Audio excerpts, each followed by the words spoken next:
Wow. Good morning. Good morning. Hey, so gut, euch alle zu sehen hier. Ich darf diese Predigtserie starten und ich bin mega excited für die ganze Serie. Ich möchte zuerst mal von euch ein bisschen was hören. Ihr wisst, man darf den Youth Pastor schon auf die Bühne lassen, aber es hat Konsequenzen, okay? Deswegen kann ich mal hören, wer freut sich auf das Jahr 2025? Okay, gut, das war schon mal nicht schlecht. Und jetzt, wer hat Erwartungen an Gott für das Jahr 2025? Alright, dann sind wir richtig hier. Sehr gut. Ich gebe euch mal einen kleinen Einblick in mein letztes Jahr. Und zwar bin ich im Sommer mit meiner wunderbaren Frau, haben wir uns 2,5 Wochen eine Auszeit genommen. Und du musst wissen, ich habe Verwandte in den wunderschönen USA. Und wir haben uns entschlossen, komm, wir machen doch mal einen Trip dahin. Und haben die ganze Ostküste der USA abgefahren. Wir sind in Boston gestartet, runter bis nach Miami. Also wir haben da die ganze Ostküste einmal erlebt. Ich habe ein paar Bilder mitgebracht, dass ihr ein bisschen seht, so die ganze Vielfalt, die es da gegeben hat. Große Städte, aber auch ländliche Gegenden. Und wer war letztes Jahr in den Ferien von euch? Wer war in den Ferien? Wer musste Koffer packen? Schon mal? Ja, okay, gut. Weil dann weißt du, Koffer packen ist gar nicht so einfach. Vor allem nicht, wenn du 2,5 Wochen weggehst und du denkst dir, ja, ich will ja unbedingt dann auch ein paar Souvenirs mitnehmen. Und gerade wenn du in die USA gehst, ne, shoppen. Du gehst ja dann mit dem Koffer, du überlegst dir, gut, ich mache da mir einen Koffer parat. Der ist jetzt ein bisschen klein, ne, für die USA, aber ich mache mir da einen Koffer parat und der beste Moment, komm, ich könnte euch so viele gute Geschichten erzählen aus diesen 2,5 Wochen. Zum Beispiel, habt ihr gewusst, was eines von den wichtigsten Nahrungsmitteln für die Amerikaner an der Ostküste ist? Achtung, Chicken and Waffles. Und ich meine das ernst. Also es ist wirklich eine süße Waffel und Hähnchen oben drauf. Und dann noch mit Ahornsirup. Gut, probier's mal aus, das ist überraschend gut. Wir haben also unsere Koffer gepackt. Und natürlich haben wir extra ein bisschen Platz gelassen. Weil du gehst mit dem Koffer dahin, damit du auch wieder was mitnehmen kannst. Oder? Der beste Moment ist doch dann der, wenn du mit dem Koffer an den Flughafen gehst und du kommst an dieses Band hin und dann kommt der Moment der Wahrheit. Dann legst du den Koffer auf die Waage und dann geht die Rechnerei los. Du weißt, okay, ich darf 22,5 Kilo mit nach Hause nehmen. Okay, da drin sind jetzt gerade 16,125 Kilogramm. Wie viele Kleider kann ich jetzt kaufen? Die ganze Rechnerei geht dann los, weil du gehst mit diesem halbleeren Koffer dahin und überlegst dir, was könnte ich da reinpacken? Innerlich bist du jetzt gerade so am Abwägen. Wie viel wiegt wahrscheinlich ein T-Shirt? Und wenn ich jetzt 3 T-Shirts kaufe, ich habe meiner Mutter versprochen, dass ich da noch ein Souvenir reinpacke. Reicht das auch noch? Du bist innerlich so ein bisschen am Rechnen.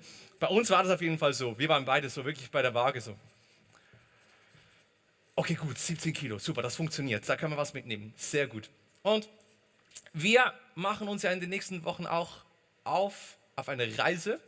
Die Israeliten hatten wahrscheinlich keine Koffer mit dabei, aber auch die sind unterwegs gewesen in ein Land, von dem sie nicht genau gewusst haben, was kommt auf sie zu, was ist das, was sie antreffen werden. Vielleicht kennst du dieses Gefühl auch, dass du irgendwo hingehst und du lässt extra ein bisschen Platz in deinem Koffer, damit du dir Sachen mitnehmen kannst von dem Ort, wo du hingehst. Du lässt Platz, weil du an einen Ort gehst, weil du weißt, du willst da was mitnehmen. Und Raffi hat es vorhin schon gesagt, es ist 2025, es ist noch ziemlich früh. Wir können uns auch noch ein paar Dinge vornehmen für die nächsten paar Monate. Wir machen uns auf eine Reise auf, die du nicht vergessen willst, weil die Reise hat ganz viel mit dir selbst zu tun. Wir haben immer das Gefühl, ja, Altes Testament ist ein bisschen, wir sagen auch immer so Altes Testament, klingt so alt. So, ja, Neues Testament, neu, das ist eher so ein bisschen in meiner Zeit. Aber du wirst feststellen, dass dir Gott auch schon in den ersten Büchern der Bibel ganz, ganz viel zu sagen hat. Und damit du ein bisschen weißt, auf was du dich da einlassen kannst, spulen wir ein bisschen zurück und gucken uns mal an, wo startet eigentlich dieses zweite Buch Mose? Wo startet dieser Exodus, dieser Auszug? Wo fängt er an? Und damit wir das sehen können, gehen wir gerade mal am Anfang vom Buch rein. Im Exodus 1, 6 bis 8. Da hast du ein bisschen Kontext von der ganzen Geschichte. Und Josef starb. Josef, das ist der überhaupt mal nach Ägypten gekommen ist. Und alle seine Brüder und jene ganze Generation, also alle tot. Aber die Kinder Israels waren fruchtbar, regten und mehrten sich und wurden so zahlreich, dass das Land von ihnen voll wurde. Da kam ein neuer König auf über Ägypten, der nichts von Josef wusste. Am Anfang noch alles gut, oder? Die Israeliten kommen da irgendwie durch Josef nach Ägypten und werden fruchtbar und können das Land da einnehmen. Klingt alles sehr gut. Das klingt alles so, als wäre Ägypten auf dem Weg, da wirklich zu einem Land von Gottes Volk zu werden. Aber der letzte Satz in diesem Vers, vielleicht kannst du ihn noch einmal kurz einblenden, der letzte Satz, der ist entscheidend. Da kam ein neuer König auf über Ägypten, der nichts von Josef wusste. Böse Überraschung. Es kommt ein neuer König. Vielleicht kennst du das auch aus deinem eigenen Leben. Vielleicht bist du schon mal an einem Arbeitsplatz gewesen und es ist alles gut, es ist alles super. Du hast gute Beziehungen mit deinem Chef und es läuft gut, du bekommst tolle Aufträge, alles ist super, es wissen alle, was du kannst. Und plötzlich kommt ein neuer Chef, der dich nicht kennt, der keine Ahnung hat von dem, was du kannst. Oder du bist in einer Klasse unterwegs oder irgendwo im Studium unterwegs und plötzlich kommt ein neuer Mitschüler. Schon mal erlebt? Kommt ein neuer Mitschüler und plötzlich verändert sich die ganze Dynamik. Plötzlich ist der Ort, den du kennst, nicht mehr derselbe. Plötzlich ist der Ort irgendwie anders. Wenn du am Morgen da reinkommst, dann fühlt sich das anders an als noch vor ein paar Monaten. Oder vielleicht kennst du es noch ein bisschen tiefer aus deinem eigenen Leben, dass du eigentlich immer gewusst hattest, was ist das Wichtige in meinem Leben? Was ist das Wichtigste hier?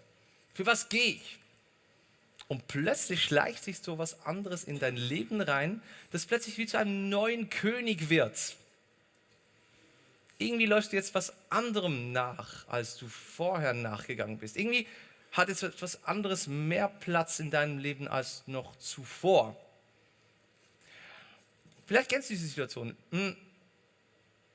Vielleicht bist du jetzt heute Morgen hier und du fühlst dich direkt angesprochen und du weißt, irgendwie habe ich einen neuen König in mein Leben gelassen. Ich habe mich zwar mal für Jesus entschieden, vor so ein paar Jahren habe ich gesagt, ja, ich will diesem Gott noch nachfolgen und plötzlich ist was anderes in deinem Leben, das irgendwie mehr Platz einnimmt, das irgendwie stärker deine Nachfolge bekommt als Jesus.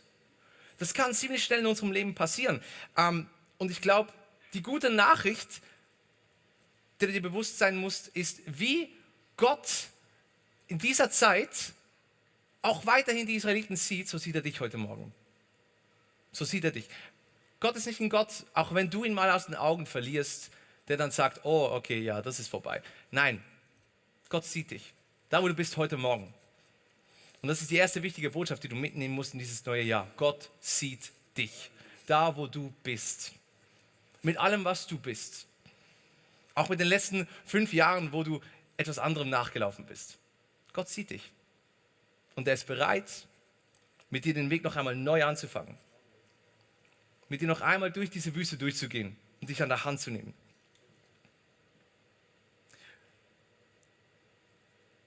Es ist ein neues Jahr und ganz oft nimmst du dir, oder vielleicht machst du das auch nicht mehr, vielleicht ist die Mode auch langsam durch, aber vielleicht hast du es gemacht, dir neue Dinge vorzunehmen für dieses neue Jahr. Wer hat sich Vorsätze gemacht?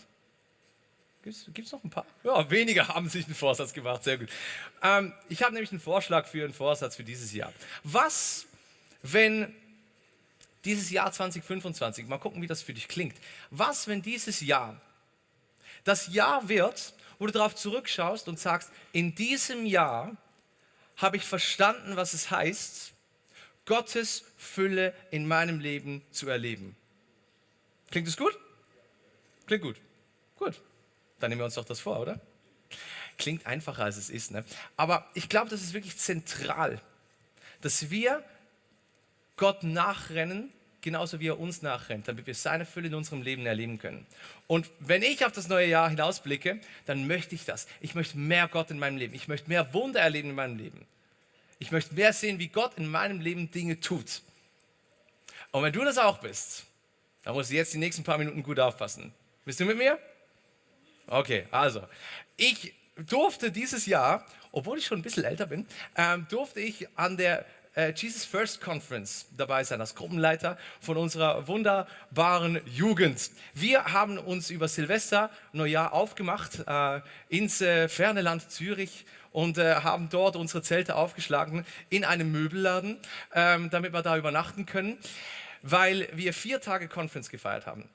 Und wenn du jetzt hier bist und du denkst dir, ja, ich bin ja auch noch nicht ganz so alt und habe nächsten Silvester noch nichts vor. Ich gebe dir einen kleinen Tipp. Die Conference war unglaublich. Ich habe noch nie so ins nächste Jahr gestartet. Ich habe in einer Worship Night ins nächste Jahr gestartet. Es gibt nichts Besseres als das, als mit Worship ins neue Jahr zu starten. Und für alle die jetzt zwischen 13 und 25 sind oder denken, ich kenne jemanden, der zwischen 13 und 25 ist und dem das gut tun könnte, so ins neue Jahr zu starten, dann Achtung, heute und morgen ist doch Pre-Sale. Du kommst doch ein bisschen billiger an die Conference vom nächsten Jahr ran. Also mach heute noch ein bisschen Werbung oder melde dich heute noch direkt an. Weil, ich sag dir, ich habe am 1. Januar 2025 18 Taufen erlebt. 18 Menschen, die gesagt haben, mein neues Jahr ist nicht nur ein neues Jahr, sondern auch ein neues Leben. 18 Menschen, die sich entschieden haben, Jesus nachzufolgen mit allem, was sie sind. Und so in dieses neue Jahr zu starten, das war mal was anderes. Wir haben da einen Song an dieser Conference gesungen, der ist mir nicht mehr aus dem Kopf rausgegangen. Der hat eine Zeile drin, die ich euch mitgebracht habe. Und die Zeile lautet, Don't wanna reach the end of my life, knowing there was more I could find. Und die Zeile hat mich echt gehittet. Als ich das gesungen habe, habe ich gemerkt, wow, ich will auch nicht ans Ende meines Lebens kommen und dann merken, da wäre irgendwie noch mehr gewesen, was Jesus für mich parat gehabt hat. Da wäre irgendwie noch mehr gewesen, was ich in meinem Leben schon mit Gott zusammen erleben könnte. Ich habe es irgendwie nicht ganz hinbekommen, Jesus wirklich nachzufolgen. Weil eins muss dir bewusst sein. Jesus sagt an einer Stelle, ihr werdet größere Wunder erleben, als die ich getan habe. Ihr werdet größere Wunder erleben, als die ich getan habe. Jetzt überlegt ihr mal, was Jesus alles gemacht hat. Also neben Wasser zu Wein verwandeln, waren da auch Sachen dabei, wie Tote zum Leben erwecken. Und wenn Jesus sagt, du wirst größere Wunder erleben, dann will ich das gerne erleben. Ich will das sehen. Ich will das sehen, wie diese Wunder Realität werden. Und ich glaube, Gott ist bereit dafür. Gott ist ready dafür. Gott ist bereit, dir in diesem Jahr zu zeigen, was er kann. Gott ist bereit, in diesem Jahr sich dir völlig zu offenbaren. Gott ist ready in diesem Jahr. Die Frage, die ich dir heute Morgen stelle, ist, bist du ready? Bist du bereit dafür, diese große Fülle Gottes in deinem Leben zu erleben? Bist du wirklich bereit dafür? Weil es kostet ein bisschen was. Guck bei den Israeliten, da hat es auch was gekostet. Ich meine, die sind plötzlich unter diesem neuen König in Gefangenschaft geraten. Der hat sie versklavt. Wir lesen nachher noch ein bisschen was darüber. Der hat sie versklavt, weil er Angst gehabt hat vor ihnen. Er hat Angst gehabt. Und in dieser Not sind die Israeliten da und sie schreien zu Gott. Sie schreien zu ihm. Sie sagen, wo bist du? Wir brauchen Freiheit. Wir sind gefangen. Und im Jesaja 42,19, da steht ein ganz entscheidender Vers, der für die Israeliten damals und für uns heute genauso entscheidend ist. Es steht, schaut nach vorne, denn ich will etwas Neues tun. Es hat schon begonnen. Habt ihr es noch nicht gemerkt? Durch die Wüste will ich eine Straße bauen. Flüsse sollen in der öden Gegend fließen. Für dein neues Jahr hat Gott vielleicht schon etwas begonnen, was letztes Jahr schon gestartet hat und du hast es noch nicht gemerkt. Vielleicht bist du heute hier und du sagst, ich schreie schon seit Jahren zu Gott, dass da etwas Neues passiert. Seit Jahren bin ich am Beten. Seit Jahren höre ich nichts. Und ich will dir heute Morgen zusprechen, vielleicht hat schon lange etwas Neues begonnen, weil Gott ist da, Gott ist parat, Gott ist ready. Manchmal gucken wir einfach gerne so ein bisschen in die andere Richtung. Aber ich sag dir, Gott ist hier. Gott sieht dich, er ist ready in deinem Leben Wunder zu tun. Schau nach vorne.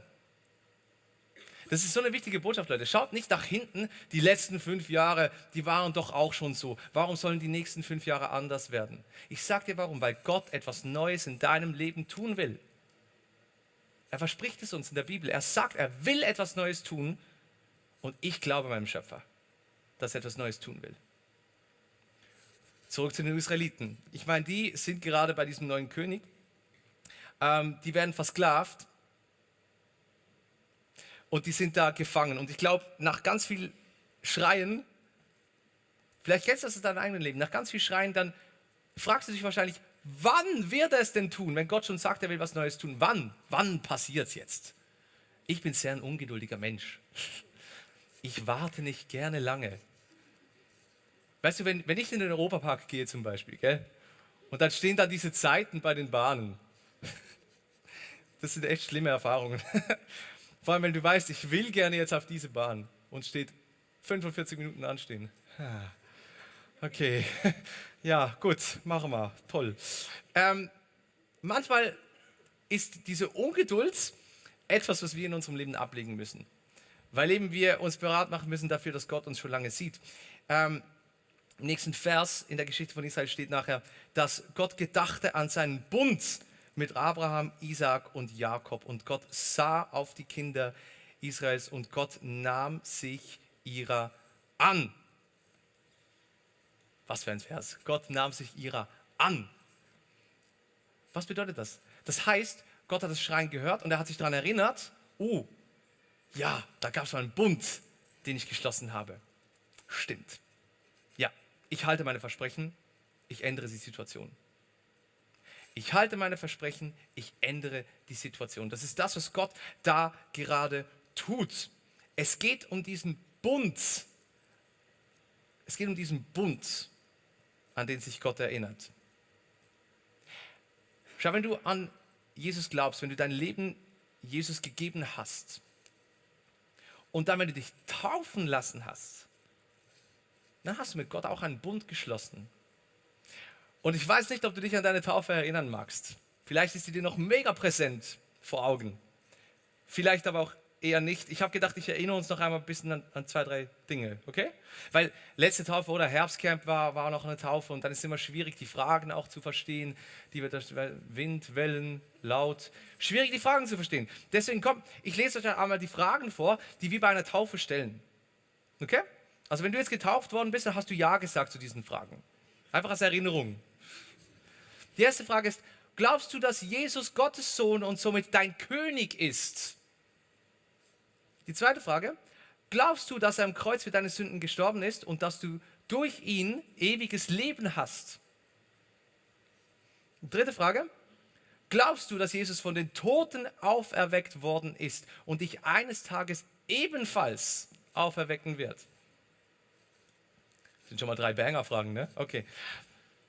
Vierte Frage, und jetzt musst du gut zuhören. Ich habe es euch auch schriftlich mitgebracht, okay? Bist du bereit, Jesus nachzufolgen und dein Leben Gott und seiner neuen Welt zur Verfügung zu stellen? Bist du bereit, Jesus nachzufolgen und dein Leben Gott und seiner neuen Welt zur Verfügung zu stellen? Können wir kurz über diese Frage reden? Die ist ziemlich heftig, oder? Darum machen wir auch so Taufworkshops, damit du dir Konsequenzen bewusst bist. Weil, wenn du wirklich nächstes Jahr erleben möchtest, wie Gottes Fülle in deinem Leben Einzug erhält, wenn du das wirklich erleben möchtest, dann erinnere dich an deinen Bund, den du mit Gott geschlossen hast. Gott erinnert sich an den Bund, den er mit Abraham, Isaak und Jakob geschlossen hat. Gott erinnert sich auch an den Bund, den du mit ihm geschlossen hast. Gott erinnert sich an den. Erinnerst du dich auch an diesen Bund? Schau, diese 18 Menschen, die sich da taufen lassen haben, über Neujahr, haben alle zu diesen 4 Fragen Ja gesagt. Haben gesagt, ja, Jesus ist mein König.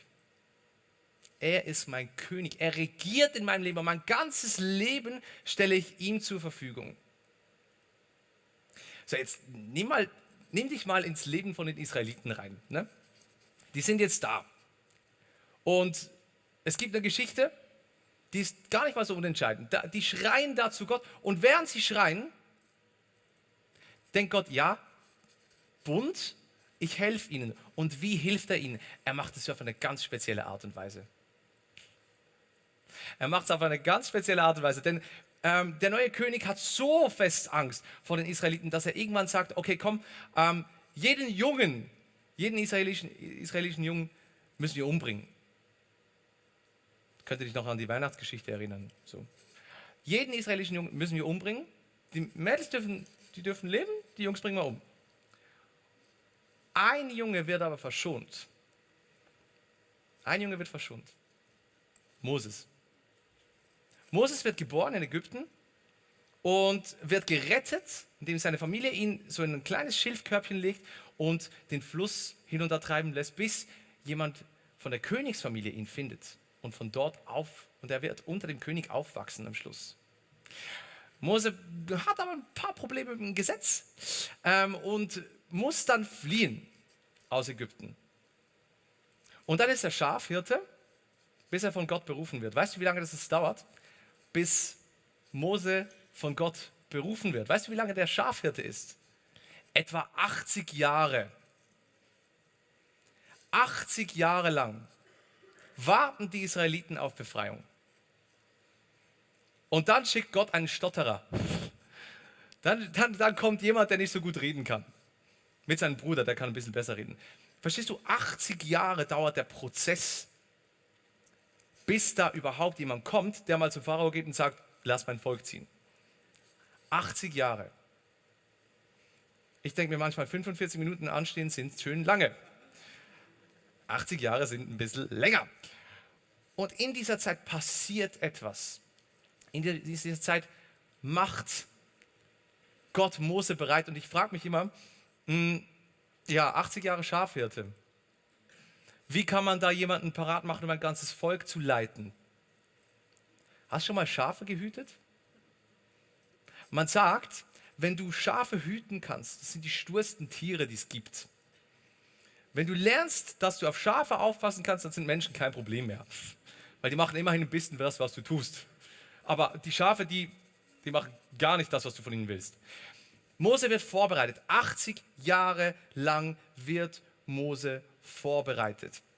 Auf den Moment, wo er zum Pharao gehen kann und sagen kann, lass mein Volk ziehen. 80 Jahre lang wird er vorbereitet. Und ich glaube auch daran, dass Gott uns vorbereitet. Und vielleicht bist du heute Morgen hier und du hast vorher gesagt, ja, ich bin ready, okay, let's go. Ich will diese Fülle erleben. Ich will in diesem Jahr Wunder erleben. Ich will in diesem Jahr Wunder sehen. Wenn du wirklich parat bist und wenn du sagst, ja, ich möchte diesem Gott, der mich in der Wüste sieht, dieser Gott, der mich in Gefangenschaft sieht, dieser Gott, der mich heute Morgen, wie ich hier sitze, der mich sieht, ich will dem wirklich nachfolgen. Und ich will diese Fülle erleben und ich will die Feuersäule noch mal sehen. Ich will noch einmal sehen, wie Tote zum Leben erweckt werden. Jesus hat in seiner Zeit, als er auf Erden war, etwas gesagt, was wir oft ein bisschen vergessen, was wir oft ein bisschen auf die Seite tun. Und ich will dich heute Morgen ein bisschen herausfordern mit dem. Im Johannes 14,21 steht, wer meine Gebote festhält und sie befolgt, der ist es, der mich liebt. Wer aber mich liebt, der wird von meinem Vater geliebt werden und ich werde ihn lieben und mich ihm offenbaren. Jesus findet hier sehr deutliche Worte, was es heißt, ihn als König in unserem Leben zu haben und ihm bedingungslos nachzufolgen. Es heißt, wer meine Gebote kennt und sie hält, dem wird sich der Vater offenbaren. Und offenbaren bedeutet genau das. Offenbaren heißt, du wirst Wunder erleben, du wirst Zeichen und Wunder sehen, du wirst in deinem Leben sehen, wie sich Dinge verändern. 18 junge Menschen, die ihr Leben Jesus geben, das ist für mich schon mal ein Wunder. Das ist für mich schon Zeichen und Wunder. Und ich glaube, wir werden noch viel mehr von dem sehen können, wenn wir das ernst nehmen. Ich habe am Anfang von der Predigt gesagt, komm, vielleicht hast du in deinem Leben einen neuen König reingelassen. Vielleicht hast du einen neuen König in dein Leben reingelassen. Und vielleicht hast du es gar nicht gemerkt, dass da ein neuer König ist. Und ich glaube, im Jahr 2025 ist dein Jahr, um zu sagen, diesen neuen König, den nehme ich nicht über den 5. Januar 2025 mit. Den lasse ich hier in dieser Halle. Die wird irgendwann abgerissen. Lass es hier. Du kannst den Müll hier drin lassen. Weil wir schauen nach vorne. Wir schauen nach vorne. Und ich glaube, heute Morgen ist der Moment, in dem du Könige hier lassen kannst. Stell dir vor, die Israeliten sind parat. Und die gehen ins gelobte Land. Die sind ready. Und sie sind unterwegs und denken sich, hey, wenn ich endlich in diesem gelobten Land angekommen bin, wenn ich endlich da bin, oh, dann werde ich die Fülle Gottes erleben. Dann, im gelobten Land, da passiert es dann. Da sehe ich Zeichen und Wunder. Da wird alles gut. Da wird alles gut. Und sie sind unterwegs und sie wissen, ja, es geht nicht mehr lange. Spoiler, es geht lange. Es geht nicht mehr lange und wir sind da. Und wir sind da und Land angekommen. Und dann kommt der Moment, wo du wirklich sagen kannst, gut, Gott, ich bin ready. Ich bin ready. Ich habe Platz. Ich habe Platz hier drin. Weißt du, ich habe extra nicht so viel gepackt für das alles. Ich habe extra geguckt, dass ich Platz habe für das, was du für mich bereit gemacht hast. Es ist echt gut gewesen, weil ich habe schon ein bisschen Zeug mitgenommen. Weil ich brauche ja gewisse Dinge. Ich brauche, weißt du, wenn es mal langweilig wird im gelobten Land, wenn es mal langweilig wird, dann kann ich ein bisschen ablenken. Weißt du, ich könnte schon noch ein bisschen Platz machen. Aber komm, ein bisschen zocken ab und zu ist nicht so schlimm, oder? Ein bisschen spielen ab und zu. Es braucht nicht so viel Zeit. Ein FIFA-Match geht nur 20 Minuten. Das ist okay, oder? Das ist kein Problem. Kein Problem. Also das lasse ich drin, weil ja, es nimmt ja auch nicht so viel Platz weg. Weißt du, ich habe auch zur Sicherheit, habe ich noch ein Shirt mitgenommen, dass alle sehen können, von was ich Fan bin, weißt du? Das ist eben auch mega wichtig, auch im gelobten Land, ganz, ganz wichtig, dass man sieht, okay, da gehöre ich dazu. Und das kann ich nicht rausnehmen, komm, das muss hier drin bleiben, weil das ist wichtig. Das ist wichtig für mich, oder? Kann ich hier drin lassen, gut. Und schau mal, Jesus, ich habe auch, weißt du, zum Feiern ein bisschen was mitgebracht. Ich weiß, ich hätte auch einfach Wasser mitnehmen können, weil du kannst das ja. Aber ich habe da auch noch was zum Feiern mitgebracht. Und ich glaube, das lassen wir am besten auch drin. Das kann ich auch nicht rausnehmen, weil das ist mir irgendwie wichtig, dass wir zum Teil auch gut feiern können. Weißt du, kann man eine tolle Zeit mit Freunden haben, wenn man da ein bisschen in den Ausgang geht und so. Das ist super. Ich lasse auch das drin. Und weißt du, Jesus, mein Chef, du kennst den ja nicht, gell? Aber komm, also du weißt genauso gut, wie das ist. Ja, ich muss halt auch ein bisschen arbeiten zwischendurch. Und die Arbeit ist halt wichtig. Ohne die Arbeit verdiene ich kein Geld. Ohne das Geld kann ich ja das auch nicht in die Kirche spenden, wenn ich kein Geld verdiene. Also das muss da drin bleiben. Das ist echt, weil wenn ich was machen muss für meinen Chef, wenn du wüsstest, also 2 Tage warten, nee, das geht nicht. Also das muss ich auch hier drin lassen. Und weißt du, was ich auch brauche, das ist ganz wichtig. Ich habe extra die Steckleiste nicht mitgenommen, weißt du, weil ich weiß nicht, ob die im gelobten Land noch funktioniert. Aber das Ladekabel, das brauche ich. Weil falls da mal der Saft ausgeht, verstehst du dich, da brauche ich das. Ohne das geht es ja nicht. Das könnte ich ja gar nicht mehr arbeiten oder ich könnte mein Handy nicht mehr gebrauchen. Ich muss ja auch im Heiligen Land noch erreichbar sein, oder? Also ich meine, wenn mich da jemand anruft, dann kann ich ja nicht einfach, verstehst du? Also brauche ich sicher auch. Also nehmen wir auch heran. Das ist gut. Ladekabel ist auch wichtig, ja, genau. Auch wenn wir unterwegs sind und das Ladekabel funktioniert nicht, weißt du, ich habe meine Dateien alle da drauf gemacht. Und dann, das ist sicher dann. Und eine Powerbank habe ich, glaube ich, auch noch irgendwo hier drin. Einfach, dass falls auch unterwegs mal der Saft ausgeht, einfach, dass ich noch erreiche. Das sind alles wichtige Dinge. Aber ich habe schon noch ein bisschen Platz, habe ich da. Vielleicht kann ich noch was raus. Ja, das habe ich auch mitgenommen. Das sind Kopfhörer. Weil weißt du, von Ägypten her kennen wir das halt, weißt du. Weil da ist es manchmal laut und das ist super, wenn du mal keinen Bock hast, mit anderen Leuten zu sprechen. Weißt du, wenn du so im ÖV von Ägypten sitzt, da spricht dich niemand an. Und wenn, dann machst du einfach so, ja. Das ist super. Das braucht man sicher auch im gelobten Land. Weil da gibt es sicher auch Leute, die wollen was. Also das muss unbedingt auch mit, das ist ganz schön viel, das hier drin ist. Aber weißt du was? Etwas kann ich rausnehmen.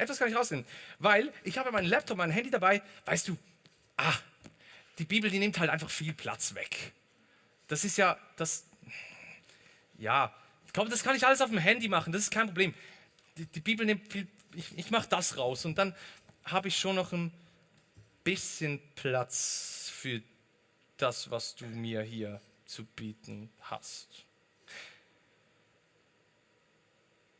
Manchmal suchen wir uns ganz schöne Ausreden dafür, dass wir Dinge mitschleppen in unserem Leben, wo ich glaube würde, wenn wir das Jesus wirklich so sagen würden, ich brauche unbedingt Kopfhörer, damit mich keiner anspricht.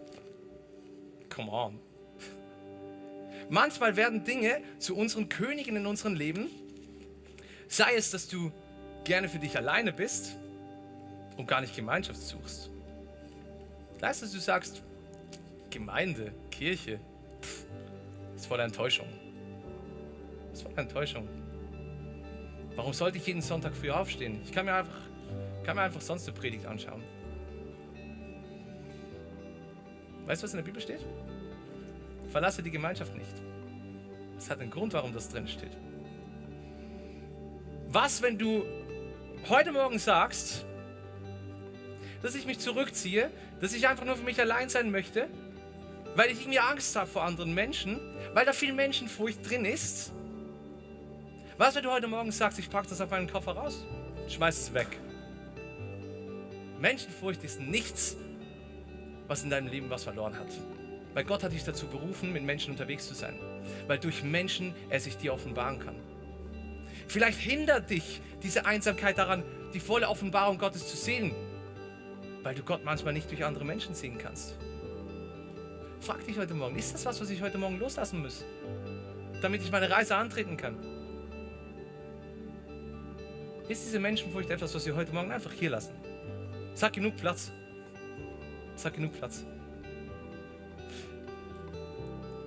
Hast du vielleicht irgendwie deine Arbeit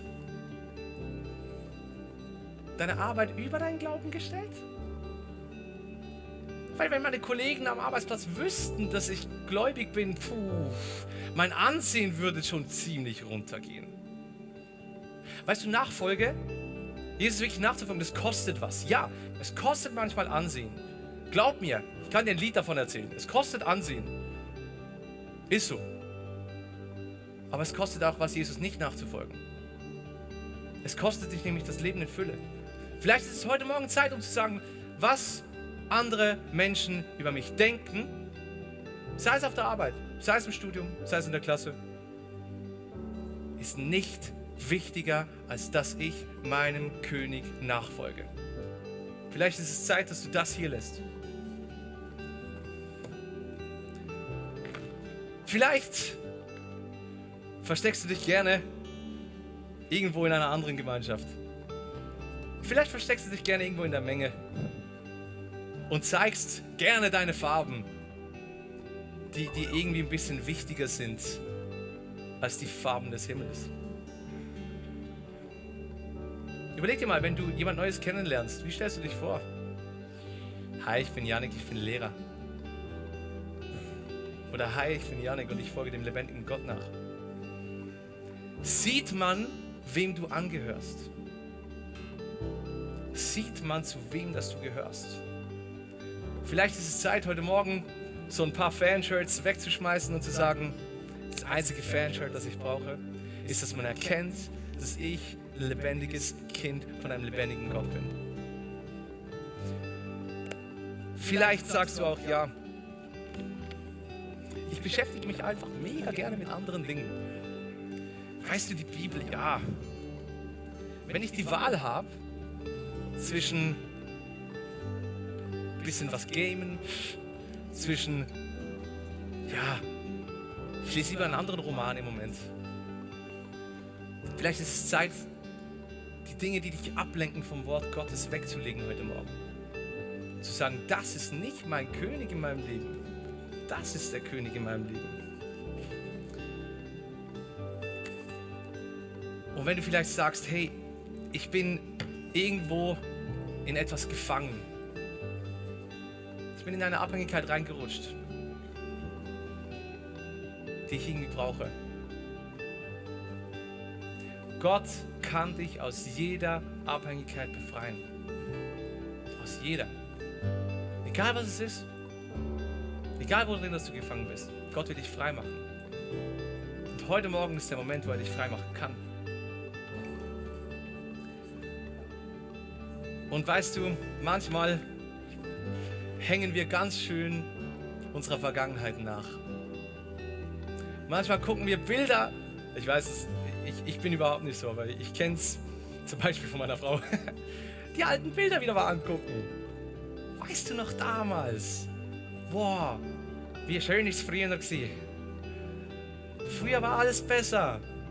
Früher war die Zeit irgendwie besser. Und jetzt ist es irgendwie nicht. Ich gucke lieber auf das zurück, was ich mal hatte. Vielleicht ist es Zeit, heute Morgen zu sagen, ich gucke nicht mehr auf das, was hinter mir liegt, sondern ich gucke auf das, was Gott für mich vorbereitet hat. Ich gucke auf das, was Gott für mich ready hat. Und nicht auf das, was irgendwie noch da ein bisschen in meinen Gedanken rumschlummert. Deine Vergangenheit bestimmt nicht deine Zukunft. Du kannst die Vergangenheit hinter dir lassen. Du kannst sie loslassen. Wir werden in der Geschichte vom Exodus sehen, dass das gar nicht so einfach ist, deine Vergangenheit wirklich hinter dir zu lassen. Aber vielleicht ist heute der erste Schritt, den du tun kannst. Und zu sagen, ich gucke nach vorne, nicht mehr nach hinten. Und weißt du, vielleicht bist du so wie ich, immer aktiv, immer unterwegs, immer was zu tun. Manchmal kann es sein, dass dir der Saft ausgeht, dass du nicht mehr weiter kannst. Dass du merkst, hier ist irgendwie fertig. Und ich frage dich heute Morgen, zu welcher Quelle gehst du, wenn dir der Saft ausgeht? Bei welcher Quelle dockst du an? Sagst du, ja gut, ich kann meinen Laptop laden, ein bisschen Netflix gucken. Ja, super, ich kann da endlich mal wieder meine neue Serie bingen, die ich jetzt endlich mal gesehen habe. Das fährt mich runter.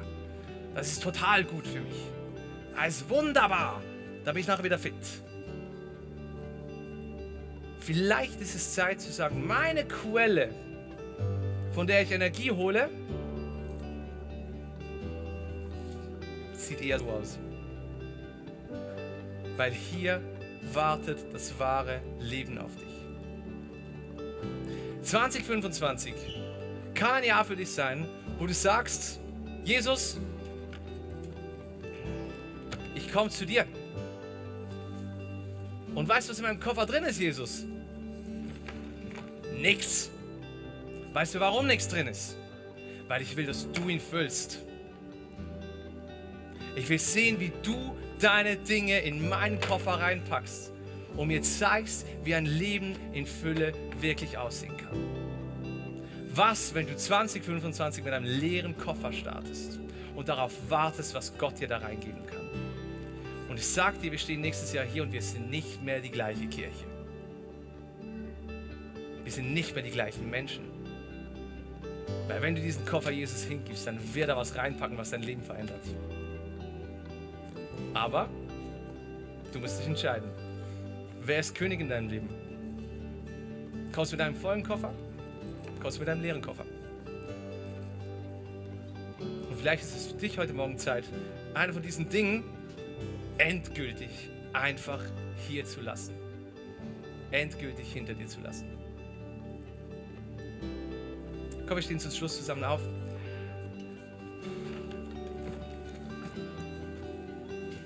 Ich Ich möchte dir die Gelegenheit geben, gerade jetzt, zu sagen, ich will gewisse Dinge hinter mir lassen. Ich will gewisse Dinge nicht mehr in dieses Jahr reinnehmen. Und wenn du das bist, dann mach das nachher unbedingt noch mit unserem Gebetsteam fest. Sprich es aus, was du hinter dir lassen willst. Weil was ans Licht kommt, verliert die Macht über dich. Was ans Licht kommt, verliert die Macht. Und du gibst mehr Platz deinem Schöpfer. Ich möchte gerne für 2 Gruppen von Menschen beten. Wir können alle gemeinsam unsere Augen schließen, denn weißt du, dass da niemand zuguckt. Wenn du heute Morgen hier bist und du sagst, ich will etwas loslassen von den Dingen, die ich vorhin beschrieben habe, oder sei es auch was anderes. Ich will was hier lassen in dieser Halle und nicht mehr damit rausgehen. Denn jetzt, wenn wir alle unsere Augen geschlossen haben, streck kurz deine Hand auf.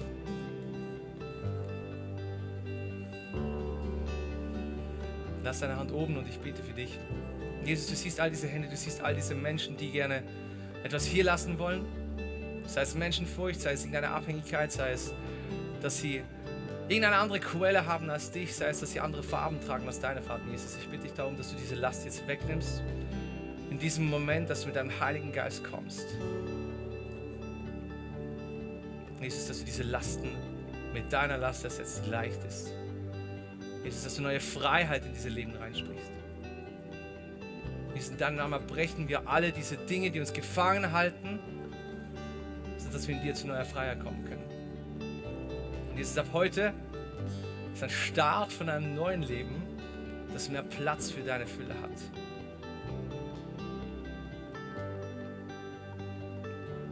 Amen. Und vielleicht bist du heute Morgen hier zum ersten Mal oder kommst schon seit ein paar Mal und du sagst, komm, mein Koffer, der hat eigentlich bisher gar keinen Platz für Jesus gehabt. Der hat gar keinen Platz gehabt dafür, dass da ein Gott ist, der mich liebt, der mich sieht und der mit mir etwas Neues starten möchte. Es will dir die Gelegenheit geben, dass du heute Morgen sagst, ich will diesen Jesus als meinen Gott, als meinen Retter in meinem Leben aufnehmen. Können wir auch noch mal unsere Augen schließen? Und wenn du das bist heute Morgen und zum ersten Mal sagen möchtest, ja, ich gebe mein Leben diesem Jesus hin, dann zeig mir auch kurz deine Hand. Amen, Amen. Ich sehe eure Hände. Wow. Du darfst dich mega gerne in mein Gebet einklinken, sprich diese Worte nach. Jesus, danke, dass du mich siehst. Jesus, ich möchte dir nachfolgen. Ich möchte dich als meinen Retter und Erlöser annehmen und ein Leben für dich leben. Danke, dass du mir meine Sünden vergibst und mich in neue Freiheit führen möchtest. In deinen Namen bete ich. Amen. Lass uns diesen Leuten einen großen Applaus geben. Hey, so gut, come on, come on.